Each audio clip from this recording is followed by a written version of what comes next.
Une vidéo hors série qui n'était pas du tout prévue. Ça fait maintenant des semaines et des semaines que j'ai pas fait de vidéo. J'ai eu des soucis techniques. J'ai hésité beaucoup pendant les 2-3 premiers mois de l'année 2024 entre la tentative d'avoir un répertoire systématique de toutes mes lectures sur le blog et la poursuite du vlog de la chaîne, comment, etc. Bon, je ne savais pas trop. Pour tout vous dire, il y a 2-3 semaines, j'avais presque pris la décision d'arrêter totalement la chaîne YouTube. Bon, et je pense qu'en fait, je vais la continuer, mais comme ça, de manière sporadique, épisodique. Et là, la raison, c'est une interpellation. Une interpellation sur une chaîne YouTube amie, la chaîne Un Grain de Lettres d'Azélie Fayol. Azélie a publié avant-hier, dimanche 5 mai, une vidéo anniversaire pour célébrer les 1 an de la publication de son essai Des femmes et du style pour un feminist gaze aux éditions Divergence. Et donc, la vidéo, j'espère que je penserai à la mettre en commentaire, mais il faut aller la voir, et puis il faut lire le livre d'Azélie, je vais en parler brièvement maintenant.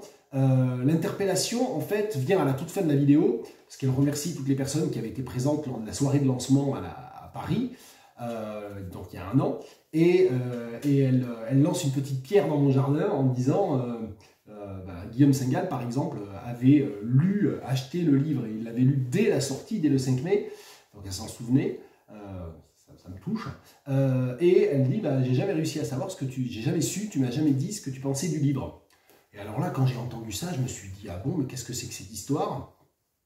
Je pense que j'avais fait, au cours de ma lecture, j'avais fait ce que je fais parfois, c'est-à-dire un post Twitter, un post Blue Sky, un post Facebook, pour dire, je suis en train de lire ça, c'est très bien, voilà, donc histoire de faire connaître le livre, de manière un peu superficielle, comme ça.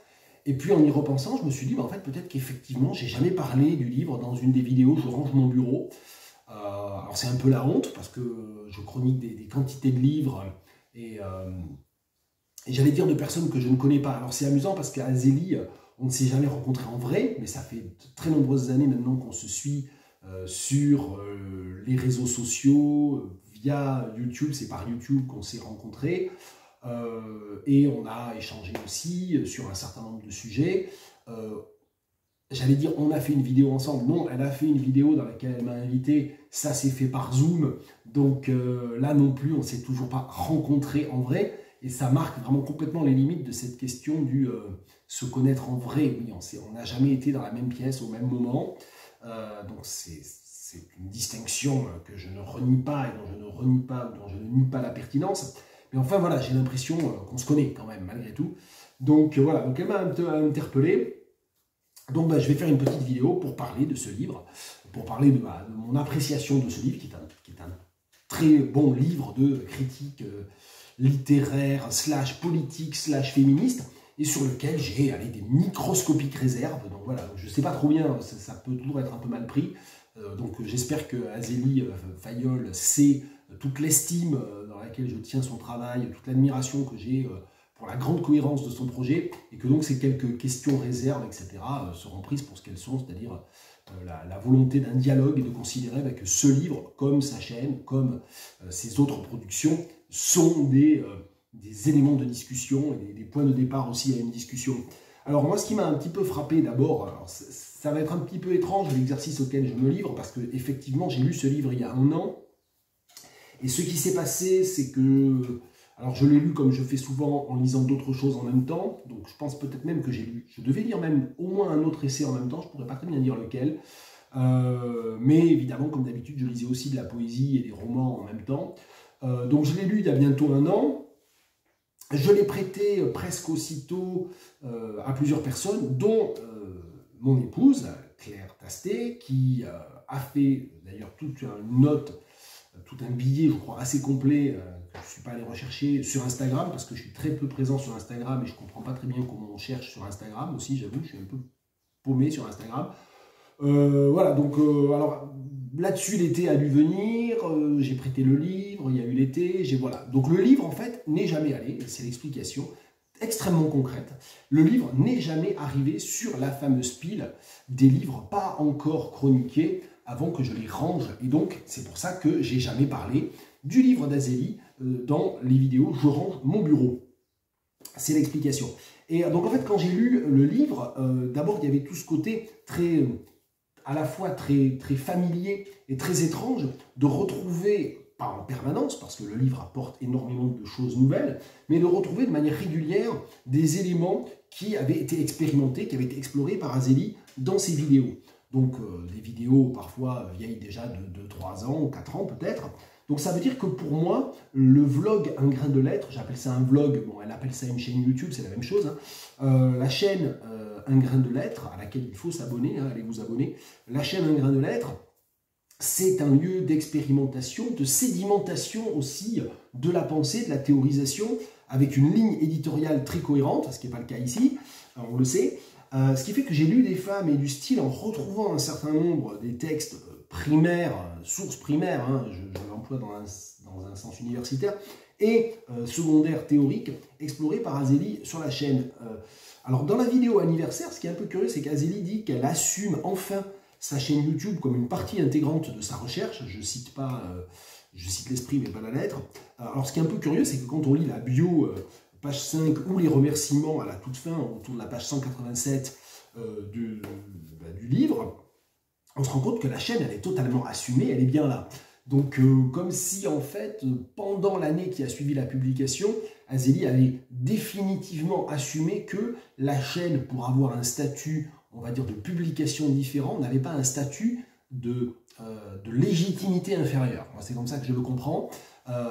Et ce qui, sans doute, était évident pour un certain nombre de ses suiveurs, followers, je ne sais pas comment il faut dire, je vais dire followers parce que ça permet d'éviter le choix ensuite de dire les suiveurs et suiveuses, les mots bref, admiratrices, enfin, etc.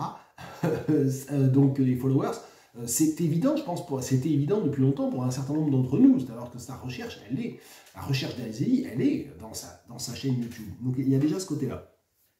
Le livre, extrêmement construit, en 4 parties. Donc, il y a une première partie qui est presque une partie d'introduction théorique et de positionnement théorique du sujet, lire et écrire en patriarcat. Une deuxième partie, pourquoi être féministe, qui va tenter, et dans laquelle Azélie tente d'interroger les textes qui expriment le doute, c'est-à-dire le fait que le patriarcat fait douter les écrivaines, les autrices, les féministes même, et donc il y a cette idée de lutter par l'écriture et par le regard oppositionnel que constitue le feminist gaze contre ces instances de doute ou d'intégration du patriarcat au regard par défaut, en quelque sorte.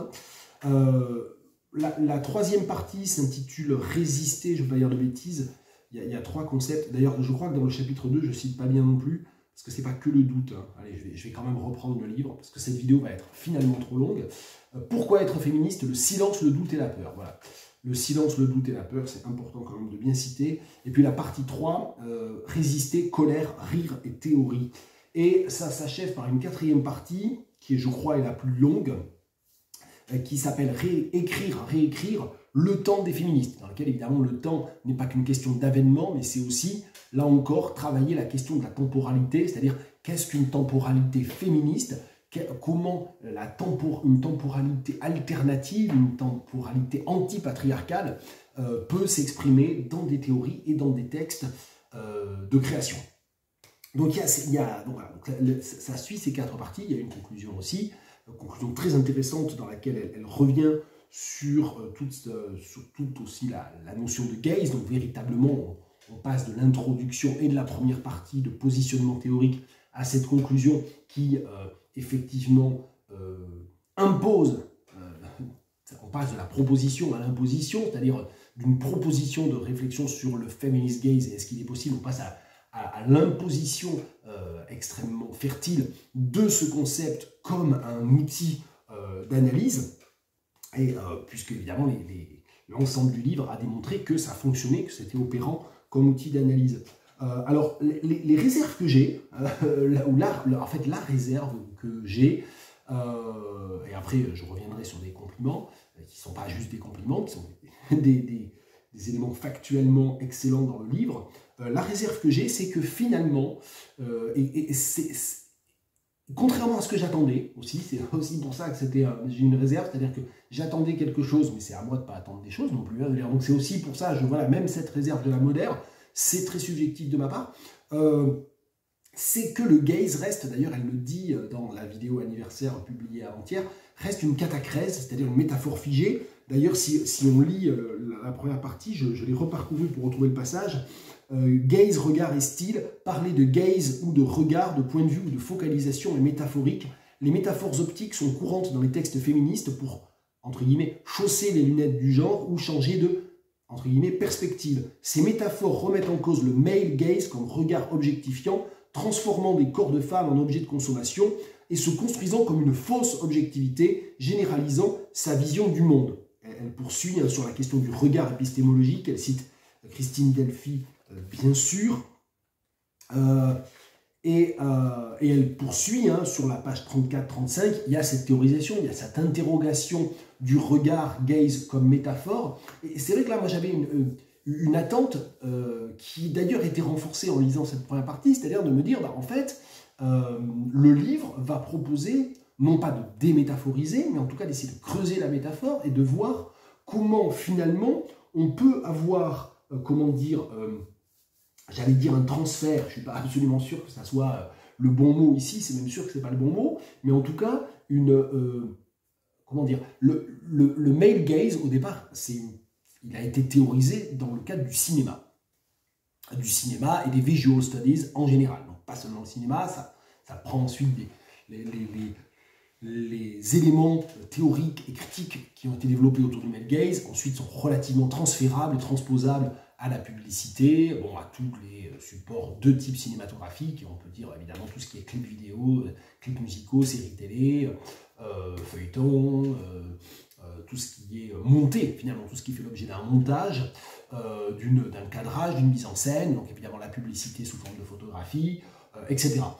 Et donc, en fait, après ces quelques pages dans lesquelles, en première partie, Azélie Fayol explique qu'il s'agit d'une métaphore, je m'attendais en fait à ce que cette métaphore elle soit creusée, et donc il y ait une analyse en profondeur de la façon dont, dans l'écriture, le point de vue, le regard, et notamment tous les éléments phallogocentriques, patriarcaux du regard, sont déconstruits et comment un regard alternatif, un point de vue alternatif est proposé. Alors, ça n'est pas... Enfin, elle le fait... Enfin, ce qui est embarrassant, en fait, dans la réserve que je formule, c'est que le livre le fait, en fait, l'essai fait ça. Il y a un très grand nombre d'analyses précises, je vais en citer quelques-unes à la fin de cette présentation brève de cette petite riposte à une interpellation.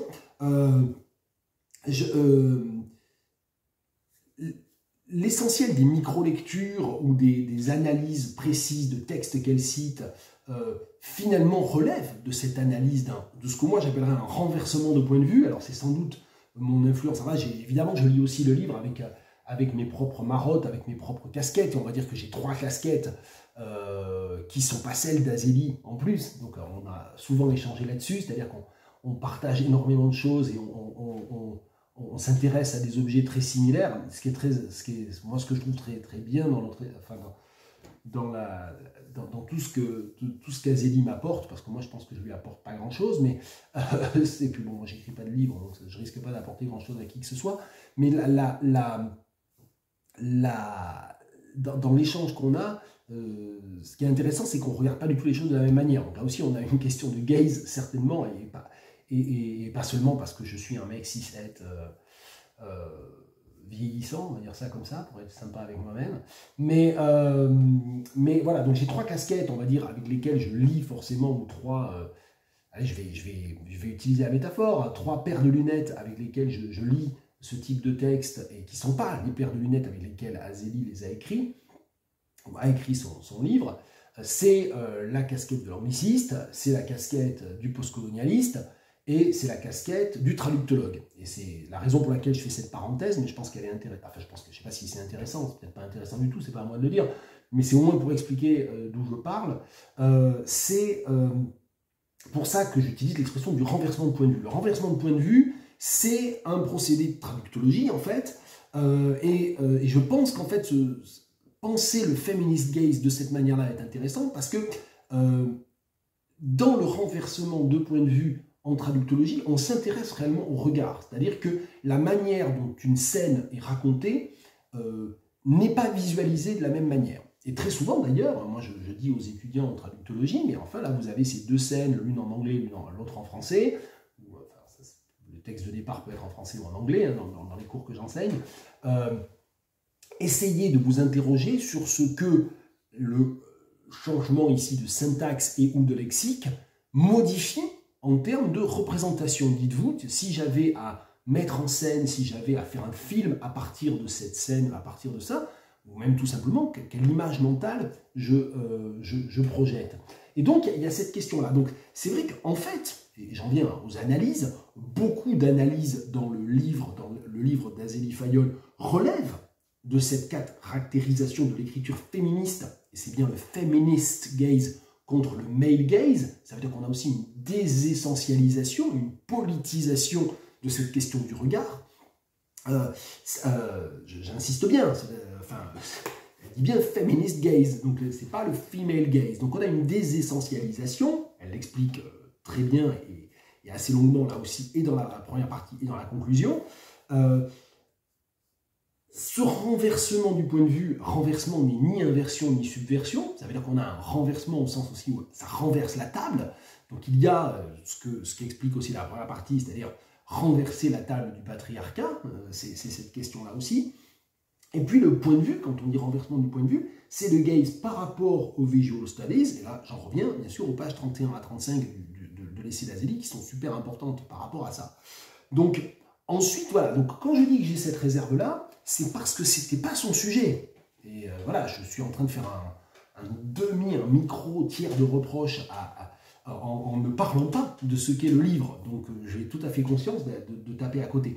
Mais c'est aussi pour expliquer ce que moi j'attendais après avoir lu la première partie, que j'ai pas trouvé, et c'est très bien, ce que j'ai trouvé m'a énormément plu, mais qui n'était pas exactement là. Alors en fait, c'est là, et c'est justement ce sur quoi je voulais terminer, et voilà, je veux juste citer quelques autrices dont parle Azélie Fayol dans son livre, et qui sont des autrices qu'il faut lire, après avoir lu Azélie Fayol, si on a lu son essai, ou qu'il faut lire avec elle, des autrices que moi j'ai pas encore lues pour certaines d'entre elles. Je vais citer celles que j'ai lues et que, nous, entre autres, peut-être pas toutes, mais le lire des femmes et du style, le livre d'Azélie m'a donné envie de relire. Il y a Perkins Gilman, évidemment, Herland. Moi je pense qu'il faudrait qu'à un moment donné on travaille sur la question de la traduction, en fait, aussi des traductions de Perkins Gilman et de quels textes de Perkins Gilman n'ont pas été traduits aussi pour voir ce qui se passe à cet endroit-là aussi en termes d'histoire littéraire. Perkins Gilman qui en plus rentre complètement dans le champ, dans la coupe transversale que fait Azélie, parce que Azélie, elle se définit comme 19e-iste, son projet, je vais m'aider de mes antisèches, son projet FNRS, Femmes, Nature, Discours, dans lequel elle est en ce moment, c'est un projet post-doc qu'elle a à l'ULB, à l'Université libre de Bruxelles, si je ne m'abuse. C'est sur les féminismes au 19e siècle, dans la continuité, en quelque sorte, dans la continuité discontinue de sa thèse sur Renan. Donc ce qui est intéressant dans Perkins Gilman, c'est que c'est une autrice du 19e-20e, c'est une autrice qui est à la bascule des deux. Et il se trouve que moi, en ce moment, je travaille sur des projets autour des écritures post-coloniales de la colonisation, dans lesquelles j'interroge un très grand nombre de textes qui parlent de la charnière 1880-1910. Bon, peu importe. Donc voilà, Perkins Gilman, parmi les autres autrices que je connais un peu, voire même un peu plus qu'un peu, mais moins de toute évidence qu'Azélie Fayol, Wittig, Annie Ernaux, bien sûr, mais je ne devrais pas dire bien sûr, Leonora Miano, donc elle consacre quelques pages à Leonora Miano aussi, qui m'ont aussi beaucoup intéressé pour tout un tas de raisons. Et puis il y a aussi tous les textes que j'ai pas lus, et toutes les autrices que j'ai pas lues, que j'ai pas encore lues un an après, qui sont quelque part dans mes bloc-notes, piles à lire, etc., que sont Hélène Zahavi, je me suis refait la liste, Claire Desmar, bon là c'est le biais sur les Saint-Simoniennes, toute l'analyse, le détour, retour sur les Saint-Simoniennes. Là aussi, j'avais appris moi énormément de choses en regardant les vidéos d'Azélie, on en revient là. j'ai envie de dire que le peu que je sais des Saint-Simoniennes, en fait, je le dois à Zélie Fayol, parce que j'ai regardé ses vidéos à ce sujet et j'ai pas beaucoup lu, en fait, ou regardé en dehors, j'avoue. Catherine Serre aussi, hein, beaucoup plus près de nous. Donc voilà, des pentes que je connais très mal, voilà. Donc c'est voilà, donc il y a dans toutes ces analyses de cas, je vais appeler ça comme ça, dans toutes ces études de cas ou dans toutes ces micro-lectures, on voit bien que l'écriture même de ces différentes autrices travaille à un regard, c'est-à-dire à une suggestion d'image mentale née d'une écriture soit théorique, soit narrative, soit refusant la narrativité, parce que cette question-là est aussi explorée par Zélie Fayol, entre autres questions essentielles. Et selon ce que je disais être un renversement de point de vue. Alors si je veux, c'est un peu décousu, c'est très à bâton rompu, et je suis désolé d'être vraiment beaucoup trop long, parce que comme d'habitude j'improvise, mais parmi les autres questions, il y a la question de la traduction de Gaze même d'ailleurs, hein, parce que Gaze elle ne le traduit pas, et elle a bien raison de ne pas le traduire, parce que c'est un nom très compliqué à traduire, parce que Gaze c'est à la fois... c'est l'observation, la contemplation et le ziotage, c'est un peu tout à la fois, et c'est pas pour rien que les théoriciennes, principalement d'ailleurs, il faut bien avouer, Mulvey et autres du male gaze au cinéma ont utilisé ce terme-là, et pas point of view, et pas d'autres, on va dire, synonymes, faussement synonymiques de regard. Donc voilà, on a ça dans cette question de la traduction du gaze aussi, qui est une vraie question aussi. Puis c'est vrai que moi je m'étais noté un certain nombre de choses. Là, il y a tout le passage sur la critique du témoignage selon Jean-Louis Janel, que je trouve vraiment un très très beau passage aussi dans le livre, d'autant que la critique du témoignage selon Jean-Louis Janel et Azélie s'intéresse à tout ce qu'il invisibilise, et à tout ce qu'il met de côté, à tout ce qu'il écarte, et qui sont notamment bien sûr la prise en compte d'un témoignage de la condition féminine au moment où elle est vécue, non pas en tant que bilan. Donc toutes ces questions-là sont vraiment super importantes pour moi. Avec, en plus, il y a des notes de bas de page, des notes qui ne sont pas des notes de bas de page, qui sont des notes de fin de livre. Il y en a une centaine qui interrogent beaucoup. Bon, il y a la note 97 que j'ai relue, suite à l'interpellation en parcourant le livre, sur la question du témoignage de l'apartheid et de la ségrégation, comme je suis en train de beaucoup lire Cindy Uemagona, et je pense que Cindy Uemagona, c'est une écrivaine qu'Azélie Fayol adorerait lire, je pense. Il y en a un seul qui a été traduit, donc ça ne va pas être trop difficile de savoir lequel t'offrir, je pense. Voilà, toutes ces questions-là aussi m'interrogent. Et puis je vais terminer sur une question. Tiens, voilà, moi aussi je vais faire mes petites interpellations. Parce que en le reparcourant, j'ai revu quelque chose que je m'étais noté. Hein. Il y a des post-it et des cornages de pages partout, ce qui est bon signe a priori chez moi. Des féministes ont inventé le concept de Her Story pour désigner ces nouvelles façons de faire une histoire des femmes avec un jeu de mots sur le mot history, parfois traduit en histoire, H-Y-S-T-O-I-R-E. Alors, je n'avais pas fait de recherche à l'époque et j'ai toujours pas fait de recherche, donc c'est pas bien, c'est aussi à moi de bosser, d'être un peu un lecteur actif au lieu d'être un gros feignant comme d'habitude. Mais voilà, là, donc je pose la question, là il n'y a pas de note de fin de document, justement, le histoire HYS, déjà d'où ça vient, j'avoue que j'ai pas cherché ça, donc ça doit être relativement facile de répondre à cette question-là. À mon avis, plus intéressant, je trouve problématique, moi, le fait de traduire Her Story, dans lequel, évidemment, le his de history est faussement interprété comme un possessif, et c'est fait exprès, bien sûr.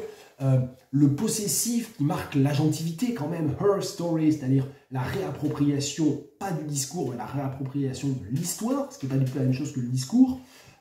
Est-ce que ça peut être d'ailleurs englobé dans la réappropriation du regard, c'est-à-dire retravailler dans ce feminist gaze et dans ce que j'ai appelé le renversement du point de vue, le renversement de point de vue, pardon.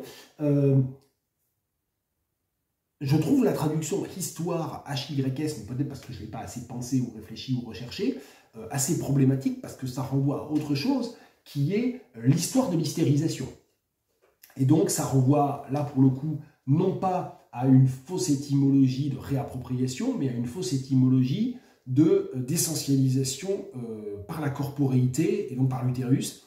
Donc voilà, ça sera histoire de dire que voilà, on a vraiment un dialogue et que c'est très bien. Azélie, et merci vraiment, merci pour ton livre, merci pour tes vidéos.